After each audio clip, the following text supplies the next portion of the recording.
Hey, you. It's a blind life.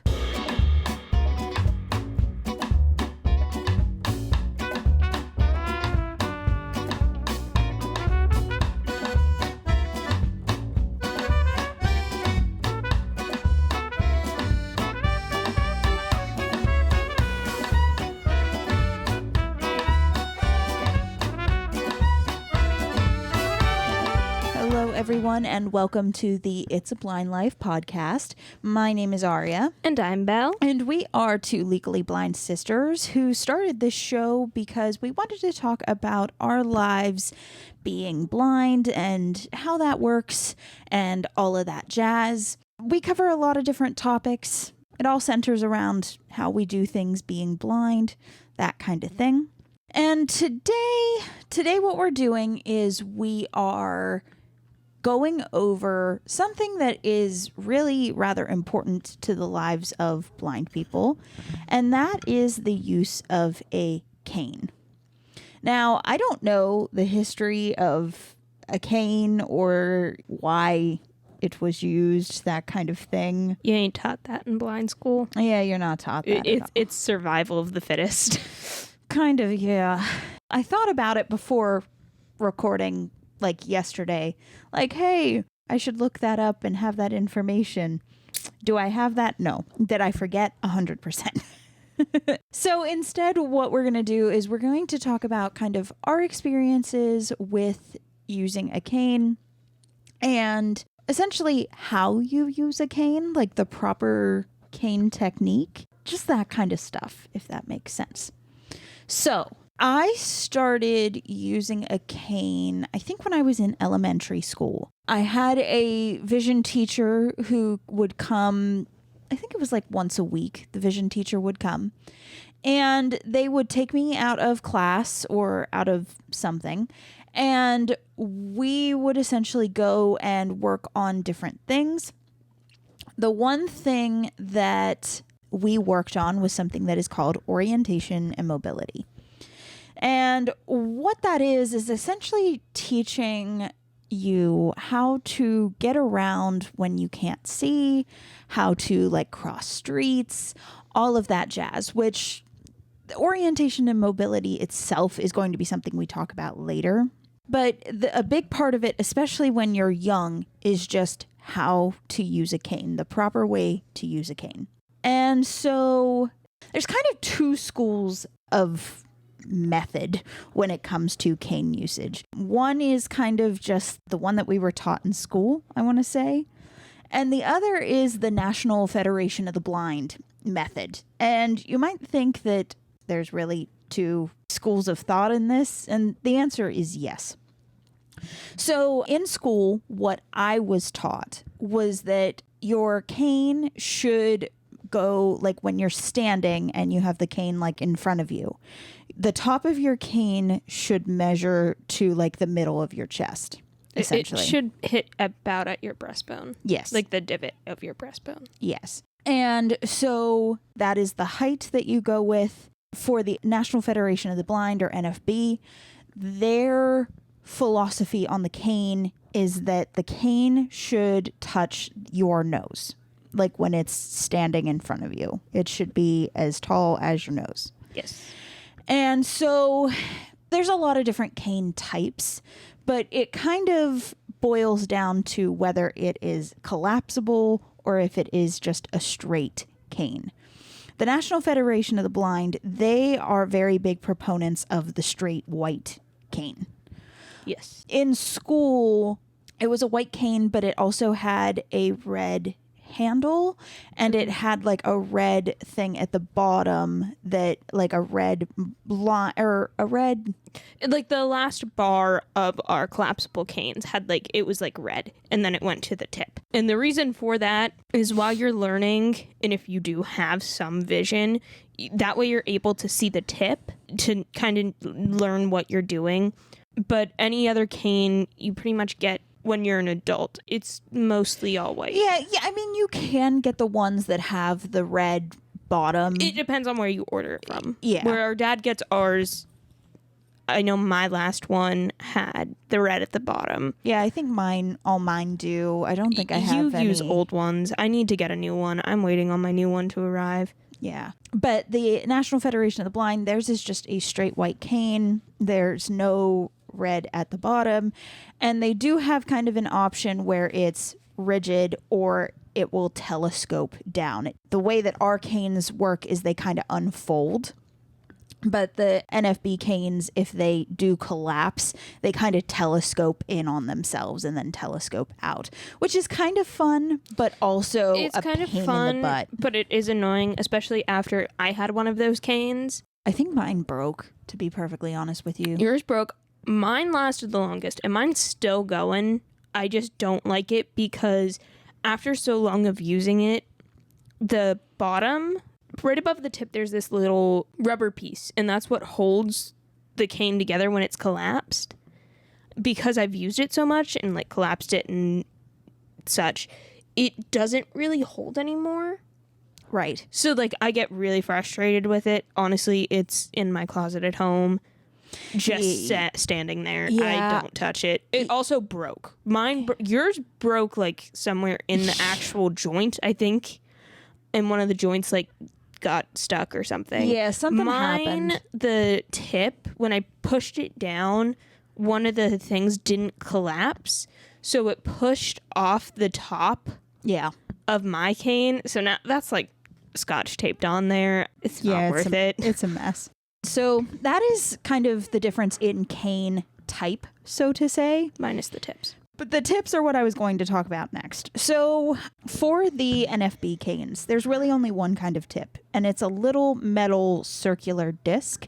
Oh, it's lovely. That's the tip that comes on pretty much all of their canes, to my knowledge. Yeah, I think, because theirs are pretty Yeah, made. theirs are pretty standard.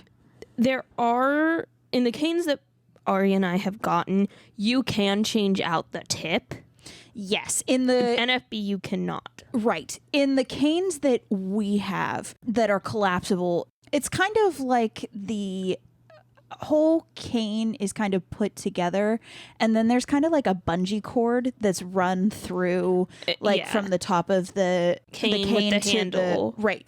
with the handle to the bottom.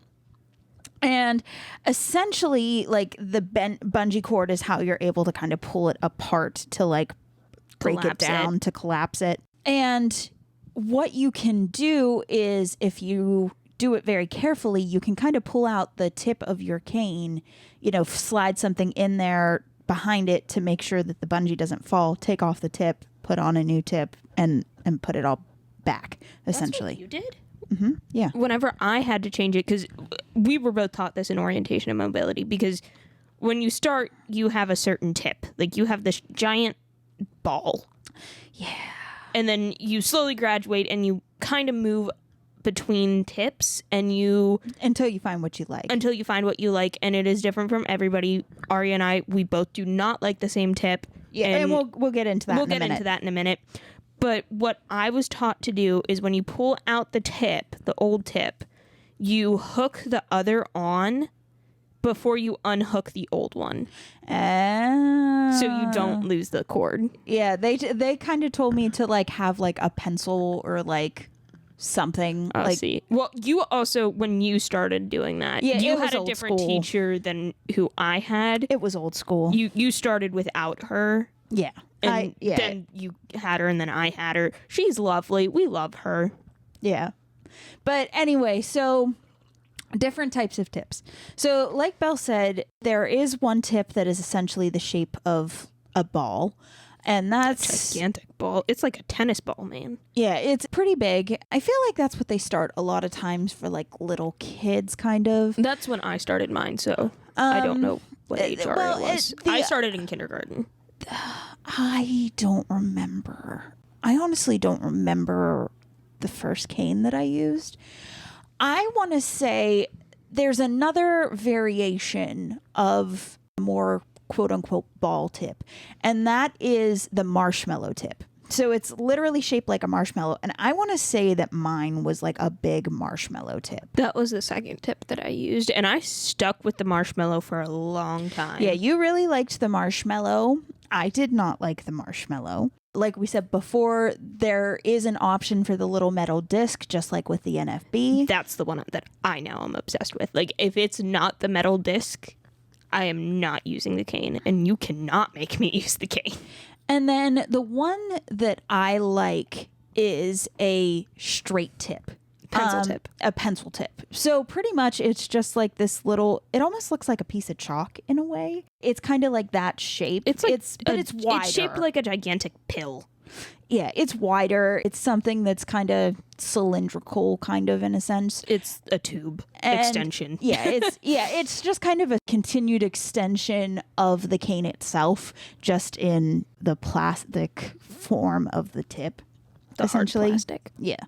And so the tips are durable. Yeah, they are very, very durable. So that is the tip that I use. That is the tip that I personally like to use.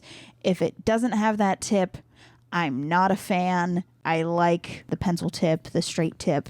That is my favorite. I'm trying to think what other... And then there are rolling tips. So those things, we're not even going to go into it because those are stupid. Well, we kind of will because, okay. Those are dumb. So in the marshmallow kind and in the ball kind, there's also a disc version of the ball.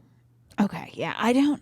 That's a new one. I was going to say, I feel like that one's weird. Yeah, that came out in because I don't know that one. That came out whenever I was in middle school. You were gone from the training. Yeah. So I was still doing it because I had to. And it's pretty much the ball cut in half with a flat bottom. And it's just a bigger version of the metal tip, but in plastic. But it sucks. It's chunky. It's no fun. And so essentially in the ball and the marshmallow categories, there is one where it will roll along the ground. And that kind of brings up the usage part. So there are kind of two ways that you can use the cane normally. One is kind of the two-touch method. The other is the kind of sweep or the constant contact method. I forgot that's what that was called. Yes. I don't use it. The rolling tips are more so if you really want to use the constant contact method, you get a rolling tip so that way it will just easily roll along the ground. That's what I liked for a long time. I want to say, like, I remember doing that a lot in like late elementary school and middle school until I got into my pencil tips and my straight tips. I will admit, whenever I first started, I preferred constant contact, but whenever I did the touch technique, I'd get yelled at. Yeah, the constant contact is how they teach you a lot of times. It's what they teach you at first because it is kind of the easiest to get a feel for it. What does that mean? Well, essentially, when you are using a cane, regardless of which method you use, essentially you kind of take a step forward and the cane should be kind of in front of the opposite leg that you did not step forward on. And then as you walk, it kind of goes from one side to the other. The cane, when you're kind of either tapping or rolling along, it should not go any further than like your shoulders. Like you shouldn't go any further than shoulder width. And technically, when you are using the cane, you are kind of to hold it at your belly button in order to kind of go forward, and you're to hold it in your dominant hand. Well, Belle doesn't do this. I don't do that. We'll go this into a second. Well, she'll tell us what she does in a second. But let me tell you the proper thing. Thing that Arya does. Yeah, the thing that I do because it was drilled into me. I remember when I was little and like they say you're not allowed to switch hands. It should always stay in your dominant hand at all times. And when you're little, you kind of can go between, both hands. And I got yelled at a lot. So it was kind of one of those things for a long time. Because also I had a hard time keeping my hand in the center of my body as I was walking with the cane. I had to use, so I'm left-handed. I would hold the cane in my left hand and then my right hand would be holding my wrist at my That's belly how button. they start training for everyone. I had to do that. Yes. And you would I would just walk along. It's an uncomfortable position. Yeah, it's very uncomfortable. But just kind of walk along, have, the cane in the center of my body. The vision teacher would walk with me. If I was going too wide, they would point it out. And honestly, a lot of the training when you're younger is just that. Until you get a feel for like where shoulder length is, you get a pretty good feeling for all of that, to be perfectly honest with you. Yeah, I mean, I'm trying to think, because I started in that grade. I started in kindergarten, and then I started going out to places because I think it was first grade that I went to the courthouse for the first time. Mm. Yeah, I can't remember. You mainly, we got to choose places, and then our teacher would schedule it, and then you'd go to that place. I didn't get to choose. Oh, I always got to choose. I never got to choose. I got to choose. I know there was a lot of times that we would walk around kind of the little town that my elementary school was in, or I would be brought to that town to walk around. See, I didn't do that until I was older. I walked around the playground all of kindergarten and some of first, and then I started going out to places, but then I wasn't taught to go like how to cross streets or anything like that until I was older. Yeah, I think it's also the difference in teachers. Yeah, because I know like my teacher, when we would go, we would take a walk to the park because it wasn't too far from my elementary school, and he would bring a little bag of like corn to feed the ducks, like, and we would go and feed the ducks. It was a great time, but like, there was a lot of that, and he would kind of help with the road crossing, that kind of thing. It was kind of like road crossing light. It wasn't until I had another vision teacher in middle school that she brought me back to my hometown, essentially, and she would, there was like a four-way intersection, and she would be like, okay, we're crossing the road now, and like, when do you go? And like, so we went through all that, but that's a different story. But anyway, canes, you're supposed to stay in the center of your body and only shoulder width apart, and you either kind of roll the cane across the ground or you do the two touch. I prefer the two touch because I like the tapping. The tapping just, I don't know, it like soothes my brain in a really weird way. See, I like the sweeping because I'm lazy. Yeah. And also, this is another difference. You can get some very thin canes, and that's what I prefer. But the problem with the thin cane is it's very flimsy. Yes. So, like, when you do the touch technique, like, your cane is just flopping. It's very wobbly. So I prefer the sturdier canes, like kind of how the canes that I would get when I was younger. Like, I don't know. I'm most comfortable with those. And so with that, I like doing that and using the two touch. It just makes the most sense to me, but that's just me. Okay. I'm trying to think what else. What are we missing? On a note, I'm going with what I think and what I've noticed. Mm-hmm. Granted, everything is personal opinion on what you like. Personally, I've seen it as if a person is completely blind, they prefer to swipe. Yes. Versus people with vision prefer the touch. Mm-hmm. And then you have the people like me who are just the outliers. Right. Yeah. I would say that's pretty accurate because here's my thing. I'll go between the touch and the swipe. I'll do the swipe in crowded places. Mm-hmm. I definitely do the swipe in crowded places. If we're not in that crowded of a place, then I do touch. Right. Yeah, I would say that's accurate because the other thing too is that, so I was always told that the cane is kind of an extension of your body. It's kind of an extra sense to know kind of what's coming. And so that way you're not looking down all the time, like you're able to feel what's going on. And I think a reason why a lot of people with little to no vision like the constant contact is because you're constantly feeling what is in front of you. Yeah, and it makes sense for like sidewalk bumps. The reason that like most street crossings have like bumps or ridges Right, is to alert the blind. Yeah, to know where you are. Hey, you may be going onto a road. Right, exactly. Yeah, that's why there's a lot of those kind of things everywhere. Or there's like where the lines are, like there's some sort of imperfection in the concrete or on top of the concrete that shows like, hey, just a warning, you're coming to the road, be careful, kind of thing. And Two Touch does give you a lot of information. It really does. It's just, it doesn't give you quite as much as Constant Contact does. And Two Touch, I feel like, is more so to let other people know, kind of. Like, this is what you do when you're really using the cane to let other people know that you can't see and be careful because I cannot see you, kind of thing. Yeah, not a lot of people listen to that. Yes, there's a lot of that. Yeah. And I don't know whether it's from pure, I don't know what this means, or what. Yeah. But, like, some of the places, like, recently we were at Disney. Yes. And Universal. It wasn't as bad in Universal.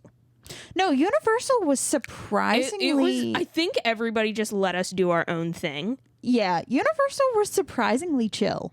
Yeah, it was very chill. We went to Harry Potter World, and we went to Seuss Landing, and it was only Aria and myself, so, like, we made sure we used our canes. Yes. Because it's the two of us, we can't see. We don't have a sighted person to help us. Thank goodness we had a friend to help us get. Yeah, there was a worker who found us the first day because we were very lost. Yeah, first time being there. And she helped us. She was our bestie. Yeah, she got us to the park, and then she got us to Harry Potter World, and then she took our picture so we could send it to our parents to show that we got where we needed to be. Yes. And like, honestly, though, we did not leave Harry Potter World when we were in the main park. Yeah, but like we were in Universal Studios, but like there was nothing else. Yeah, there really wasn't anything else we were after. And also it was surprisingly cold when we went. So it was cold the second day. It was colder the second day, but it was still kind of chilly the first day. It was chilly the first day, but we had matching sweatshirts, so like we were pretty okay. It was only at certain times, like the one time it started raining. Yeah.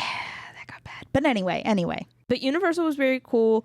All the workers were really cool. Yeah, they were real chill. Especially because with our disability, we can't see colors. And we wanted to get our house scarves. So we had to ask because we couldn't tell the difference.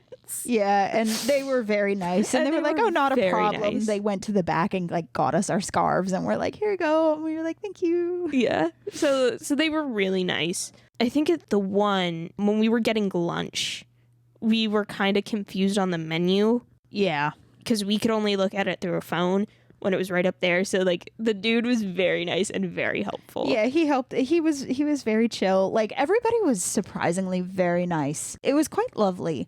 And then we went to Disney. And with our family. We were with our family. And it wasn't that it was bad, because it wasn't bad. There were times that it was bad. Not the cast or crew or any of that. Not any of the workers. Like, it was just the workers were real chill. Yeah, it was the other people. Yeah. And like, it was really strange, because you would think like two blind girls walking around Harry Potter World, like everybody, like they saw Arcane, they moved. Yeah.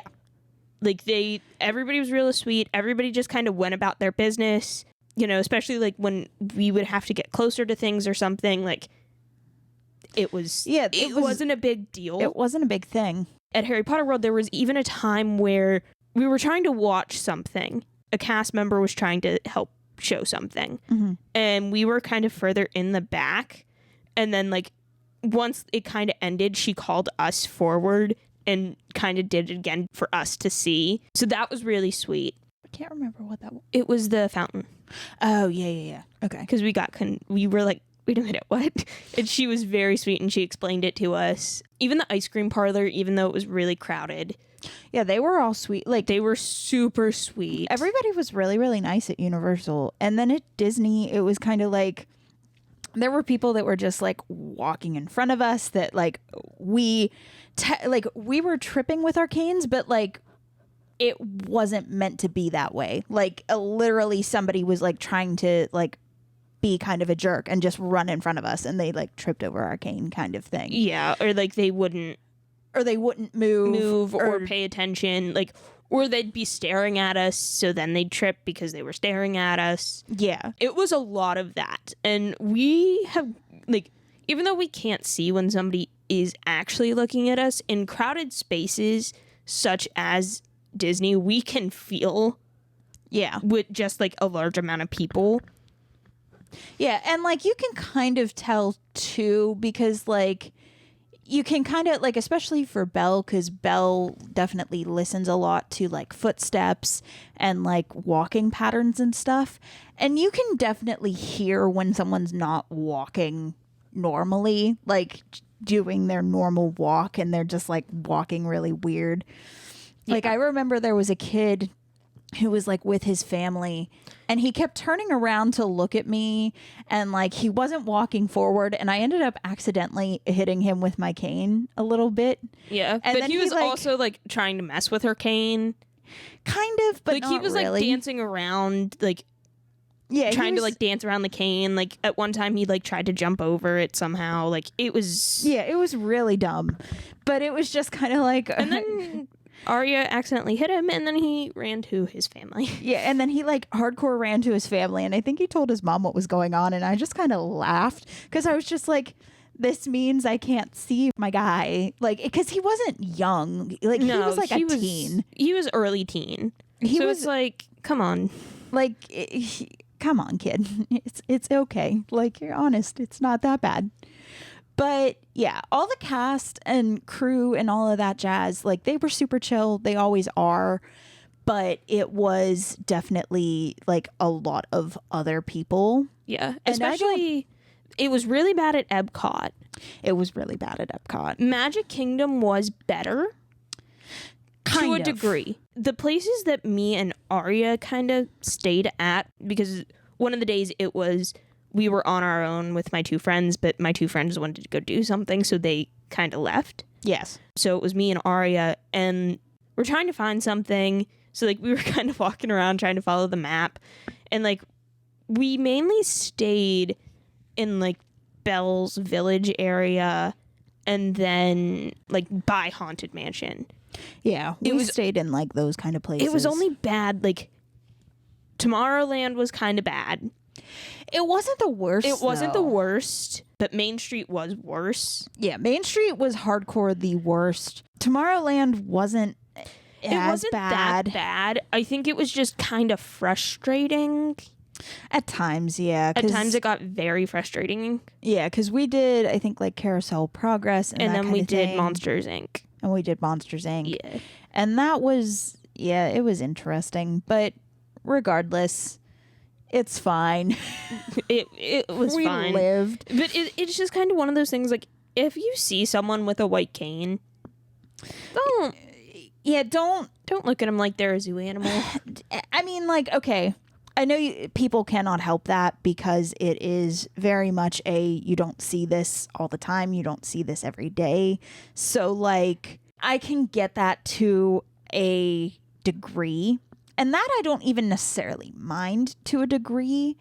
What bothers me is when you don't respect what the white cane represents, meaning that I cannot see you. So, like, you need to give me some sort of berth because I don't want to run into you. Like, I really don't. I don't want to trip you. I don't want to do anything like that. I'm doing everything in my power to make sure that you are aware that I cannot see you. I will run into you. I will accidentally trip you. So, like, just be respectful of that is really all I ever ask.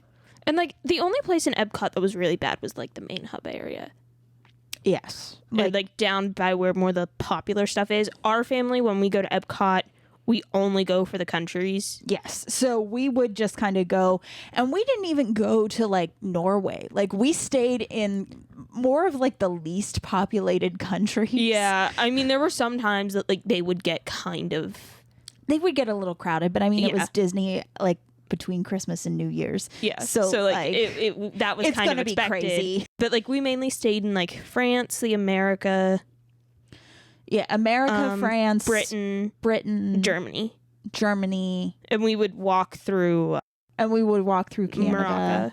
Morocco. We did spend some time in Canada. We did spend a little bit of time in Canada. Not a lot, but not a a little lot, bit. no. But yeah, it was cold that day. Yeah, but we didn't go to like Mexico or Norway or like that route where people technically start. Yeah. We stayed kind of more and we did spend a little bit of time in Japan. But we didn't even go where it was the craziest, which is like Norway because of Frozen. Like everybody goes to the Frozen place. We didn't even go there. I completely didn't even know that was there. Yeah. You never even went over there. No. You never made it all the way over there. I was there when we first went. And the only reason I know was because we ate at a restaurant. And it was like you went on like a little ride thing. Yeah. Before you got in there. And that ride like freaked me out. Yeah. Yeah. That's a good time. Yeah. No, but we didn't even go there. We didn't go to Mexico either, which I'm a little upset by. I wanted to go, but it's also one of the more crazy places. So we were just like, yeah, maybe not. Yeah. I think the most we spent time in was England, America, and France. Yeah, England, America, and France are typically where we spend more time than others, but that's because Dad likes the a cappella group that sings in the Americas building I think it's like the Capitol, I want to say. But like he loves that group that sings. I think it's like the Voices of Liberty or something. He adores it. Yeah, I wish we would have spent a little bit more time in Italy too. That's another one I wish we would have went to. And I don't know why we didn't, but it's fine. We passed through it. So I don't know why. Oh, we only passed through it like once. Yeah. Because we had reservation in Germany. So yeah. we passed through Italy. Like that was the only time we passed through it. Yeah. But that's how that typically goes. But yeah, it was interesting. It definitely was interesting. And like I said, all we ask if you see a blind person out in the wild, like you don't even have to like ask if they need help, like unless they look like they're hardcore struggling, I would hope you would, but like you don't have to, because 9 times out of 10 we know what we're doing and we can get where we need to get and we're okay. Well, speaking for me, but I know there's a lot of other like of our friends and acquaintances and that kind of thing who are in the same boat. 9 times out of 10 we're just getting from point A to point B. Like that's all we're doing. Yeah. But it's one of those, just be wary of the cane and just try to just respect what the cane shows. Like, just make a little bit of room if you can. And if you can't, like, just like some people I will notice will just kind of like stop until we pass. Like if they feel like, they'll stop and they'll turn sideways to let us pass. Yeah, to let us pass. Like if they feel like they can't like get through or they can't do what they need to do. Those people are very sweet. And that is very sweet, because it's just kind of like they are being very respectful, making sure they don't run in, just letting us do our thing, and then they continue on their way. Yeah, like in our first day of Epcot, I think we were leaving, and we were like going around the hub, and a guy saw us coming, and the woman he was with was like looking at her phone, like ignoring, and he kept trying to say, hey, there are 2 people with canes coming, move. And she wasn't, so like he grabbed her and turned her sideways, and they waited for us to pass. It was on my side, so like I nodded to the man. I'm like, well, thank you, sir, because if not, I was gonna hit her. Yeah. And it's again not that we're intending to, it's just if you're not paying attention and you're not being cognizant, like there's not much that we can do, because like it's also like even if we have some sight and we can kind of tell a person's there, if we mess up the rhythm we have when we walk, it is so difficult to get it back. It's annoying, let's be real, because like I said, there is that pattern when you're walking. You have the foot that is stepping forward is the opposite of the cane. like the cane is in front of the foot that is back. It's probably worse for me because of my dyslexia.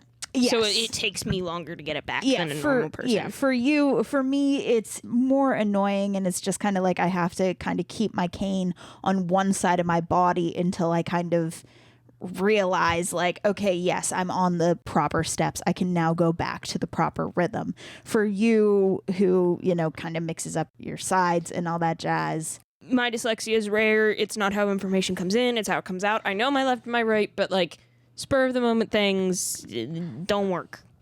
Exactly. So like for something like that, it's definitely going to be a little bit more difficult.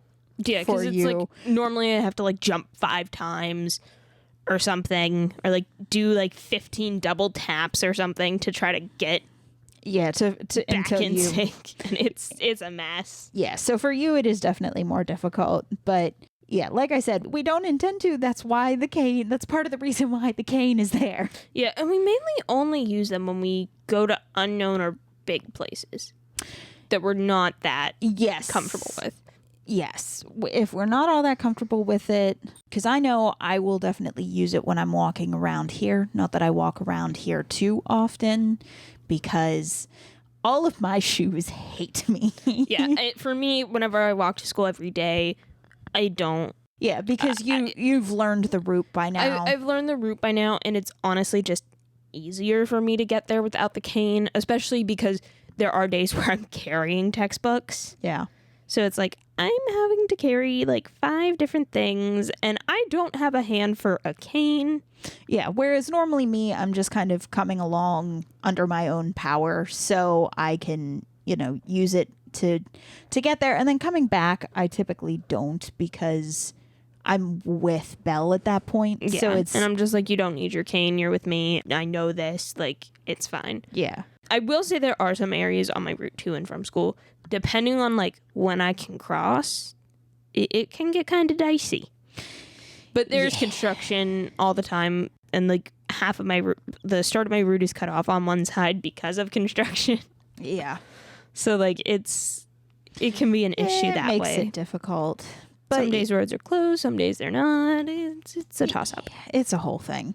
But yeah, so that's why though. Like that's kind of how we do it. Or if we know we're going to like a crowded place, definitely there are times that we will use that just to, again, more so because like there were a lot of times when I was younger especially where like I would accidentally bump into people or that kind of thing, and I wouldn't be using my cane because I would be with my parents, so there was no real need for me to use it. But when I wouldn't use it and I would bump into people would get really, really mad at me, thinking that I'm just like this disruptive kid who's just like running into them because they can. And it's like, no, I'm not. I just can't see. It's one of those things where it's kind of like darned if you do and darned if you don't, because like if you don't, people are going to be rude about it, and if you do, people are still going to probably ignore it and be rude about it and also look at you like you have 12 heads. So like really you cannot win either way. And I've gotten to the point where I'm just like, I use it when I need to or when I feel like it is the most appropriate time to use it. Mm-hmm. And that's all I need. That's it. See, for me, I use it when we go like to big places. I normally only do that if it's like a really big place such as Disney Universal or like something that I'm not familiar with, Aria's not familiar with, and there's a high probability we're going to be by ourselves. Yeah, like I remember one of our New York trips, Mom had walked down. I think this was when we had taken you to the academy. It was, because I was with you. Yeah. Well, no, because I walked by myself. Well, there was a time I walked with you, and a lady was very nice. We both had our canes, and we were both using our canes. And she was very sweet, and she, like, stopped us as, like, we were, like, a block away from our hotel. And she's like, are you guys lost? Do you need help? Do you need directions? Like, can I do anything to help you? And we're like, no, we're okay. And she's like, are you sure? Because, like, I can help you get where you need to get. And we're like, no, our hotel's like literally just right there. Yeah, we were like, we're good. But no, there was a day though that I literally walked like 5 blocks, I want to say, by myself to get from the hotel to meet mom wherever she was. And that for me was kind of one of the proudest moments for me. Because, and again, we'll talk more about the mobility stuff later, but like for me, it was definitely like all of my lessons have paid off. I could do this if I really needed to. Yeah, like if we go into a city, we take our canes. Yeah. Even the city that's by us that we've grown up going to. Yeah, we still take our cane. I still take my cane there. Well, I mean, unless it's like us going to the eye doctor, because our eye doctor's in that city. Yeah, but if we go to the eye doctor, our parents are with us all the time. Like, and they don't leave. Yeah. And so but like normally though, like if we go to see a show in that city or something, especially there were a couple of shows that I went to see with my friend, I would always take my cane with me because it was just something to have. And she always was very amused by just how people would react, because there are a lot more people who react well with the cane versus not. Yeah, and it's also funny. She was having a laughing fit when it was both of us. Oh yeah, and we both had our canes. Yeah, and like the people, it was funny.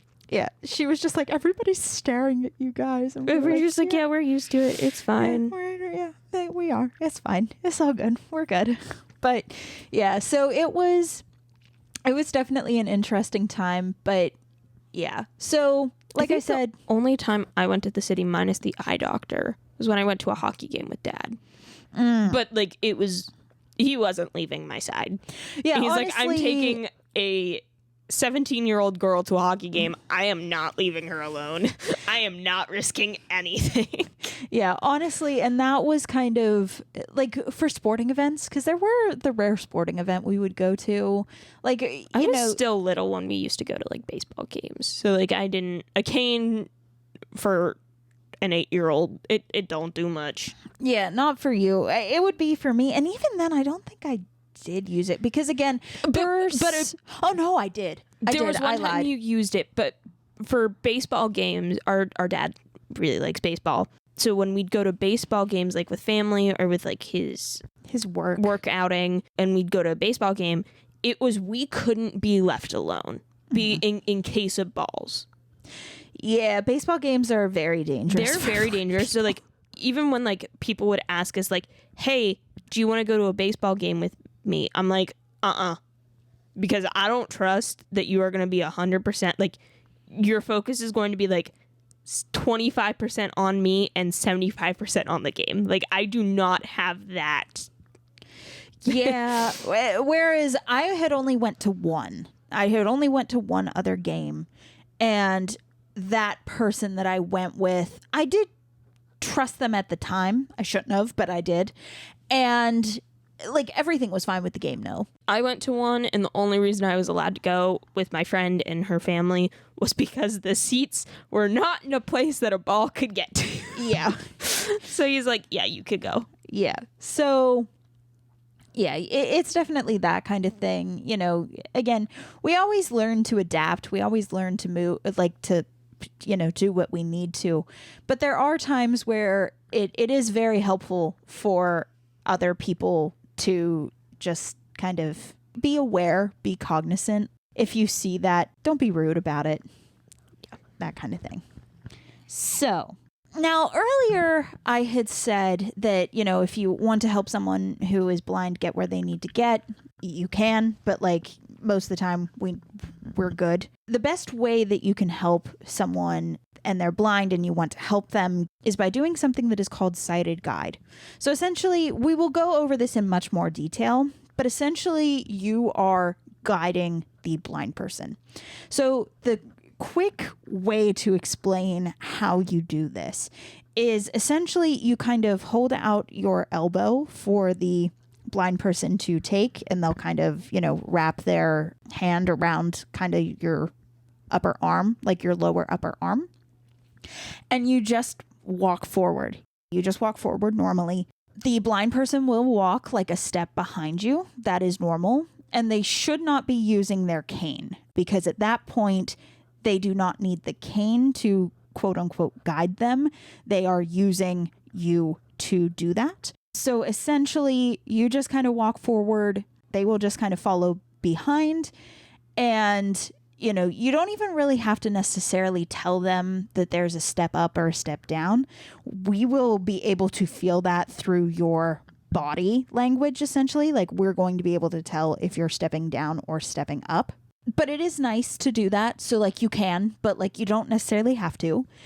And depending on how far you're walking, like if you are with a friend who is legally blind and you guys are just kind of going on a walk and, you know, your friend just wants to use sighted guide just to make their life easier. And you're kind of walking along, you're walking, and your arm gets tired. There is a way for the blind person to switch sides, which we will go over that at a later date, but it is possible. Yeah, and this is normally what we use a lot with our parents. Like, our cane is in our other hand, close tucked into our bodies. Like, it can't do anything, can't trip anybody. It's, you know, that thing. But we then have one of our parents' arms, and they're leading us. That's what we normally do. Disney was a different time. Our mother couldn't really walk. Yeah. She was like less than a month out from knee surgery. So like we had to get a wheelchair for her, and that was our father's job. Yeah, so we definitely relied a lot on cane usage. Yeah. More so than we did sighted guide for that trip. But like normally if we're doing just like a quick little, like, you know, we're going into the store or something like that. Like our dad is really good about, like, you know, we're getting out of the car. He's like, here's my arm. Especially if it's really bright. Yeah, if it's really bright, especially, he'll do it. But like, it's even to the point where he doesn't necessarily say anything anymore. Like, he's just kind of like there, and we just kind of like, just, you know, because we've been doing it for so long. Yeah, unless there's something that, if it's really bright and there's something that he deems is kind of dangerous. Mm-hmm. Yeah, or that could cause us harm, in which case then he's like, okay, this is happening. Or he'll at least give us like a warning of, we're going to be coming up on some stairs. He's done that. Yeah, sometimes. But again, he's so used to it that he's it's so very... used to it that it's very rare. It's more so in a case of, like we said, if it's really bright outside and he knows that our contacts and sunglasses and they ain't doing anything. Yeah, exactly. So yeah, we do that all the time. I feel like Mom more so is the guide for you than she is for me. It depends. Yeah. She doesn't guide quite as much as Dad does. No, because normally Dad takes one of us on each arm. Mm-hmm. Yeah. But also, we went to a blind camp, and I kind of terrified our mother on accident because it was a trust exercise between parents and their children who are blind. And it was the parents have to be blindfolded, and then the children got to lead them around to kind of show how scary the feeling is. Mm-hmm. May or may not have run my mom into a pole. Yeah. Oops. To be fair, I've run into my share of poles and walls. Yeah. That's... And see, the thing is, I was with my dad, and he was like, didn't want to do stuff. And I was just like, I ran Mom into a pole. I was just like, trust me, I got you. I've been doing this for a hot minute. I got you. He's like, no, I do not trust. Yeah, I was like, just walk forward. Yeah. And again, this was right after I ran our mother into a pole. Granted, I was also very young. Yeah, I was like you were 5 very or 6. Like, I was very little. So like the things that I'm like, oh, I'm small, I can fit through this. Not other people can fit through. But yeah, trying to think. What else? Oh, when you are in a really crowded area, for blind people who are using their canes, a lot of times they will essentially, quote unquote, like choke up on the cane. So that means like just kind of moving their hand further down the cane a little bit, just so it's not quite as wide of an arc. I've done that a fair bit depending on how crowded it gets, but it can be a little bit of a nuisance to do. So a lot of times I just kind of like slow my pace and just like, you know, be very careful about where exactly I'm moving the cane. But that's if it's kind of like wall to wall people. Like you can't move Yeah. without running into a person kind of thing. Yeah. And that's kind of the same with sighted guide. Like, you can, if you're going through like a narrow place, the blind person is supposed to kind of go from your arm to like your wrist and kind of essentially follow behind you in kind of like single file line until you get out to, you know, where you can walk 2 by 2, and then you can, you know, they will move their arm back up to your elbow position as opposed to the wrist. Or a lot of times too, if we have to go single file, I know I'll do a lot of just like a hand on the shoulder kind of thing, which isn't technically proper technique. No, but I think we do it just because it's easier than having to like move down and grab their wrist. Because like we're already at the elbow, so it's easier to just go up than go down. Yeah, and a lot of times it's more so like, especially if I don't have my cane out, it's more so I use my other hand to go up to the shoulder and fall back, and then, you know, and let go of the elbow with, you know, my other hand kind of thing. So like have a hand on the shoulder, let go of the elbow, move behind, and then essentially kind of move forward and just, again, you know, just grab the shoulder or grab the elbow again, that kind of thing. Yeah, it's really what's easier. Yeah, that is what's easier for me personally, but that's just me. Again, it's not proper technique, but that's what I do. All right. Well, I think we've touched on pretty much everything about cane usage, how to, even a little bit of mobility stuff. But like I said, we'll go over more mobility stuff another day. This is just kind of the quick introduction to some mobility things, because cane usage does tie a lot into orientation and mobility. So that being said, we want to thank you for coming along as we talked about this topic of cane usage today. Of course, if you like this episode, if you like what you've been listening to, please follow the podcast and share the episode with your friends. It really would help us to grow the show, and we would appreciate the support those actions would give. Now, what are we going to be talking about the next time? We're going to be talking about apps and what helps. Okay, perfect. We will talk about what we use app-wise. So we'll see you guys next time then. Bye.